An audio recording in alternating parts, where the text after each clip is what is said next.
দ্বিতীয় দিনের মতো সচিবালয়ে অফিস করেছেন সরকারের নতুন মন্ত্রী প্রতিমন্ত্রীরা। নিজ দপ্তরের কর্মকর্তা কর্মচারীদের সঙ্গে মতবিনিময়ের পাশাপাশি কথা বলেছেন গণমাধ্যমের সঙ্গেও। রাষ্ট্র সরকার একাকার হয়ে গিয়েছে, শুধু রাষ্ট্র এবং সরকার না। সড়ক পরিবহন ও সেতুমন্ত্রী শেখ রবিউল আলম বলেন, সড়কে শৃঙ্খলা ফেরাতে অগ্রাধিকার ভিত্তিতে কাজ করা হবে। জানান, ঈদ যাত্রায় স্বস্তি আনতে ঈদের ছুটি বাড়ানো যায় কিনা সেই চিন্তা করা হচ্ছে। একই সঙ্গে তৈরি পোশাক শিল্প কারখানায় আগে ছুটির বিষয়টিও ভেবে দেখা হচ্ছে।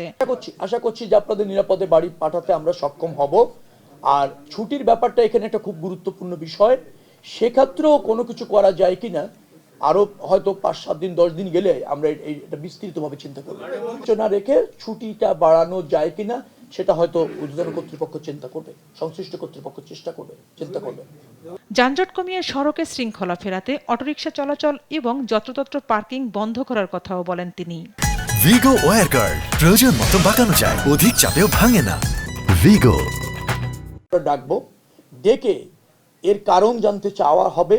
যদি এর কোনো জোরালো কারণ না থাকে, রেভিনিউতে এত খুব বেশি রেভিনিউ আসার কথা না, খুব বেশি অর্থ আসার কথা না, কিন্তু ভোগান্তিটা বাড়ছে।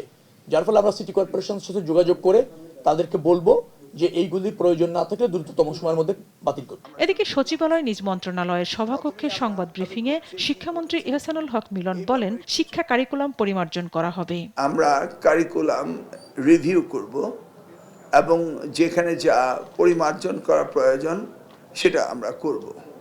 সেই জন্য আমাদের একটু ইন্টারনাল প্রিপারেশনের প্রয়োজন রয়েছে। এনসিটিভিতে যারা কারিকুলাম এক্সপার্টিস রয়েছে তাদের মধ্যেও কিছু সমন্বয় সাধন করা এবং কোয়ালিফাইড কারিকুলাম যারা করবে তাদের ওখানে প্রয়োজন রয়েছে। ইতিমধ্যেই সেই বিষয়গুলোকে আমরা দেখব বলে আজকে আশ্বাস দিয়েছি। ইংরেজি মাধ্যম স্কুলগুলোকে শিক্ষা মন্ত্রণালয়ের অধীনস্থ করার পরিকল্পনা রয়েছে বলেও জানান শিক্ষামন্ত্রী। সচিবগণ রয়েছেন।